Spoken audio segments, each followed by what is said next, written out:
तुमच्या दातांची कोणतीही तक्रार आता होणार क्षणात दूर. कारण संगमनेरमध्ये सुरू झाले डेंटल मल्टी स्पेशालिटी क्लिनिक. संगमनेरातील पहिले root canal specialist MDS doctor Shubham Prakash Godge घेऊन आलेत स्माइल डेंटल केअर. सर्व नवीन अत्याधुनिक डिजिटल यंत्रसामग्रीसह आपल्या सेवेस सदैव तत्पर. वेदनारहित उपचार हाच आमचा विचार. तेव्हा एक वेळ अवश्य भेट द्या. ठिकाण स्माइल डेंटल केअर, दुसरा मजला top 10 Imperial, Nashik Pune road, Sangamner. संपर्क 8167 67 62 67. नमस्कार. सी न्यूज मराठीच्या स्टुडिओमध्ये प्रथमतः सर्व प्रेक्षकांचं मनपूर्वक स्वागत. संगमनेर नगर परिषदेची सार्वत्रिक निवडणूक सध्या जोरात सुरू आहे आणि या निवडणुकीमध्ये प्रचाराचे अवघे 2 दिवस बाकी असताना खूप रंगत वाढलेली आहे. खरं तर संगमनेर नगर परिषदेमध्ये महायुती म्हणून उमेदवार असतील असं चित्र सुरुवातीला बघायला मिळत होतं. मात्र राष्ट्रवादी काँग्रेसने वेगळी भूमिका मांडल्यामुळे या निवडणुकीमध्ये महायुती ही विस्कटीत झालेली आहे आणि या विस्कटलेल्या महायुतीबरोबर राष्ट्रवादीने स्वतंत्र चूल मांडल्यामुळे एक वेगळीच रंगत या ठिकाणी आलेली आहे. आज राष्ट्रवादी काँग्रेस पक्षाच्या ज्या चिन्हावर अधिकृत उमेदवार म्हणून प्रिया खरे या तसं बघितलं तर अतिशय कमी वयाच्या नगरसेविका म्हणून त्या उमेदवार या ठिकाणी आलेल्या आहेत. आज ते आपलं नशीब या त्यांच्या प्रभागामध्ये आजमावत आहेत आणि मला वाटतं या संगमनेर नगर परिषद निवडणुकीमध्ये सर्वात कमी वयाची उमेदवार म्हणून आज प्रिया खरे यांच्याकडे बघितलं जाते आणि आज त्यांच्या प्रभागातल्या काय समस्या आहेत किंवा त्यांचं व्हिजन काय आहे याविषयी आज आपण त्यांच्याकडून जाणून घेणार आहोत. ताई नमस्ते. नमस्ते. कसं तुम्ही या निवडणुकीला सामोरं जात आहे आणि का उमेदवारी करावीशी वाटली? मी लहानपणापासूनच बघत आलेत आमच्या वॉर्डातील किंवा आमच्या प्रभागातील भरपूर म्हणजे काही गोष्टी आहेत की वॉर्डातील माणसांना त्या भोगाव्या लागल्यात. म्हणजे रस्त्याचे समीकरण, त्यानंतर आमच्या घरासमोरच असलेली म्हाळुंगी नदी, तिथे गटार आहे, त्या गटारीच्या वासामुळे ते येणारे डास, होणारा महिलांना, लहान मुलांना किंवा आपल्या वॉर्डातील सर्व माणसांना होणारा त्रास आणि खूप अशा साऱ्या गोष्टी आहेत त्या मला करून दाखवायच्या आहेत आणि त्यांच्यासाठी मी काहीतरी एक नवीन काहीतरी करण्याचा प्रयत्न करणार आहे. ज्या गोष्टी आत्तापर्यंत झालेल्या नाही आहेत, म्हणजे डीपी आहेत, म्हणजे आमच्याकडे जर एकदा लाईट गेली तर लाईट लवकर येत नाही. दिवसातून 2दा-3दा लाईट जात राहते. त्या डीपींचे कामं करायचे आहेत. त्यानंतर वाहतुकीचे जे रस्ते आहेत ते रस्ते पण खूप खराब झालेत. त्यानंतर गटारीचे जे पाणी जातं रस्त्यांवरून वाहून त्याची गैरसोय होती आहे माणसांना, त्याची पण विल्हेवाट लावायची. खरं तर राजकारणामध्ये तरुण पिढी येण्यास काचकूच करत असते किंवा ते वळत नाही शक्यतो राजकारणात येण्यासाठी. मात्र आपण एक तरुण चेहरा म्हणून या राजकारणाकडे कसे वळला किंवा कशी प्रेरणा मिळाली? म्हणजे लहानपणापासूनच आमच्या घरात जिद्द आणि चिकाटी हे 2 शब्द खूप प्रेरित होते. म्हणजे लहानपणापासून मी आमच्या घरात बघत आले. म्हणजे माझी आई लहानपणापासून, म्हणजे मी एक 10-12 वर्षाची असतानाच बघितलेलं आहे की रात्रीसाठी कोणासाठी पण मदतीला धावून जाती. त्यानंतर कोणाचे काही प्रॉब्लेम्स असतील तर कधी रात्रंदिवस न बघता प्रत्येकासाठी टाईम देणारी व निस्वार्थीपणे 1 रुपयाही कोणाचा न घेता काम करून देणारी अशी माझी आई. तिने आत्ता ह्या ज्या आमच्या प्रभागात आहे, प्रभागात नव्हे तर अख्ख्या महाराष्ट्रात व अख्ख्या शहरात तिने हे कामं केलेत. त्यामुळं मग मला असं वाटलं की आपण पण काहीतरी केलं पाहिजे ना आपल्या आईसारखं. आईच्या पावलावर पाऊल ठेवून मी राजकारण करायला नाही आले, मी समाजकारण करायला आले. छान. परंतु ही राजकारणाची पहिली पायरी ओलांडत असताना राष्ट्रवादी काँग्रेस पक्षाचीच निवड का केली? राष्ट्रवादी पक्ष म्हणजे सर्वांना सोबत घेऊन जाणारा पक्ष आहे.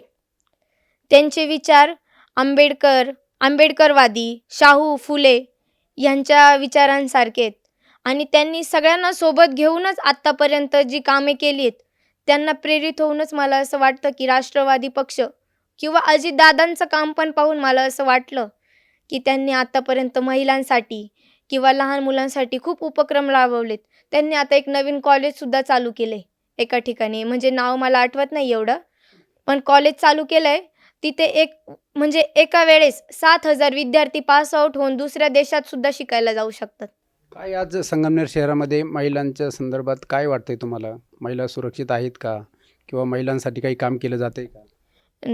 तसं बघायला जर गेलं तर महिला खूप असुरक्षित आहेत आपल्या इथे. कारण आमच्या इथे जे कॉलेज आहेत, आमच्या इथले जवळपास ओहरा कॉलेज, तिथं ज्या मुली शिकतात त्यांना ग्रुपवर म्हणजे बाहेर दुसऱ्या जागेवरील मुले येऊन तिथे उभे राहून मुलींची छेडखानी करतात. त्यानंतर रस्त्याने रात्रीचे तर आमच्या घरासमोरचा जो एरिया आहे तिकडचं एक महिला जाऊच शकत नाही. कारण तिथे कोणाला पण धरून मारलं जातं. दारू पिणारे माणसं बसलेले असतात.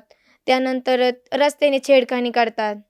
त्यामुळे असं असं म्हणजे महिलांना कुठंतरी असुरक्षित वाटतंय. असं खरं तर या प्रियाताईंना जी प्रेरणा ज्यांच्याकडून मिळाली त्यांच्या मातोश्री संध्याताई खरे ह्या देखील आपल्या समेत आहेत. त्यांच्याशी देखील आपण या विषयावर एक चर्चा करणार आहोत. ताई, काय प्रभागात तुमच्या परिस्थिती आहे? आमच्या प्रभागात म्हटलं तर खूपच भयानक परिस्थिती. एकदम म्हणजे जे आहेत अवैध धंदे आणि त्याच्यापासून होणारी गुन्हेगारी, वाढती गुन्हेगारी.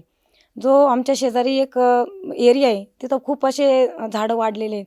तर तिथं मुलं व्यसनाधीन झालेले आणि ह्या जे अवैध धंदे आहेत त्याच्यामुळे तरुण जो आहे बेरोजगार झाला आहे, पण तो व्यसनाधीन झाल्यामुळे बरंच वाढते प्रमाण जे मृत्यूचे प्रमाण आहे ते व्यसनामुळे होत आहे. आणि हे कुठंतरी थांबलं पाहिजे. लोक रोजगार नाही, लोक शिक्षण नाही बघत आहे. फक्त काय होतं आहे व्यसनाधीन होत आहे. मग त्याच्यामध्ये बऱ्याच प्रकारचे व्यसन आहे. ड्रग्स म्हणा, बाकीचे जे दारू म्हणा, काही ज्या गोष्टी असतील त्या बऱ्याच गोष्टी आकडे म्हणा, अशा बऱ्याच गोष्टी आहेत की त्याच्यामुळे झालेल्या. आणि काय होतं हे व्यसन केल्यामुळे जे आहे ना, जे कुटुंब आहे ना, कुटुंब कोलमडलं गेलेलं आहे. काय होतं आहे की जो माणूस पुरुष पितो तो त्यांचा मुलांकडे लक्ष राहत नाही आणि महिलांकडे लक्ष राहत नाही. मग त्याच्यामुळे काय होते महिला स्वतः काम करते, स्वतः घर सांभाळते आणि अन्याय अत्याचारही सहन करून घेते. खूप म्हणजे भयानक परिस्थिती आहे.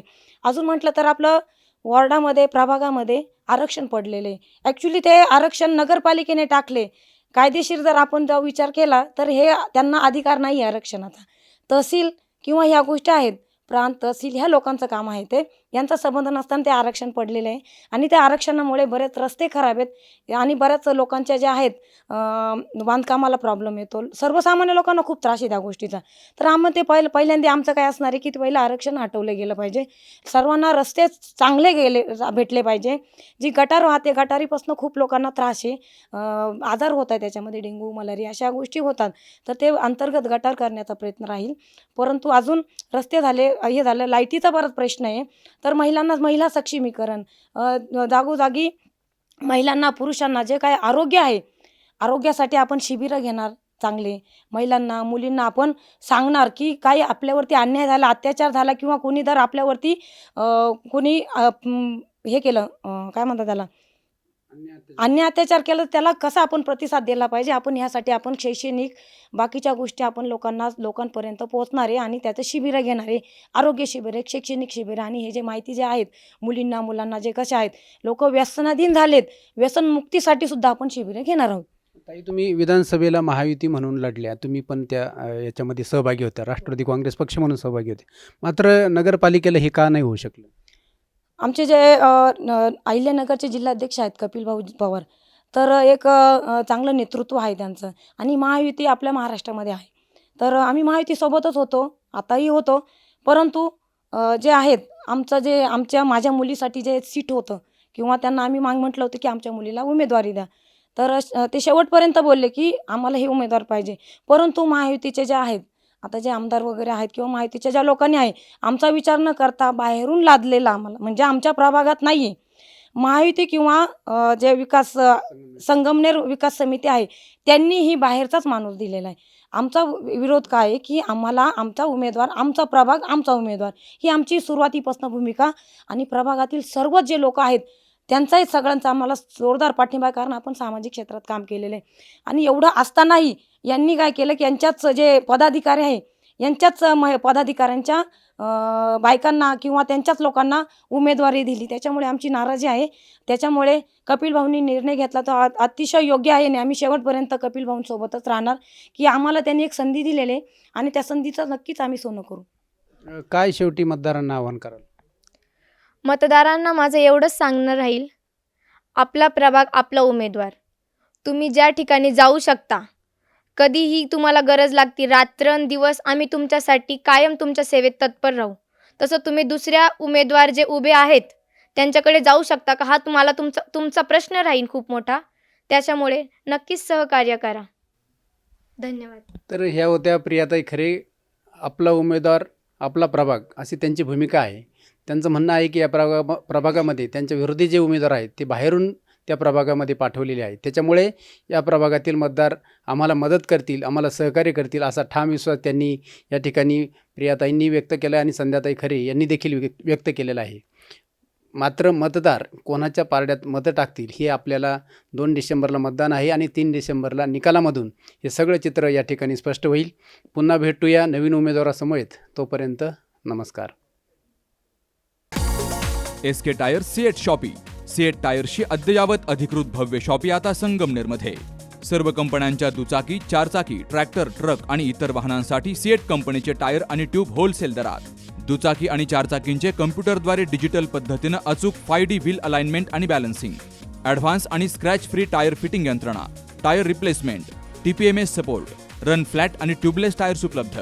योग्य टायर सिलेक्शन आणि इन्स्टॉलेशनची खात्री, नायट्रोजन फिलिंग आणि POC. तेव्हा आजच भेट द्या. SK tyre CEAT shoppe, Pravara service station समोर, संगमनेर खुर्द, तालुका संगमनेर. प्रोप्रायटर सूरज चंद्रभान गुंजाळ. संपर्क 8657 12 11 12.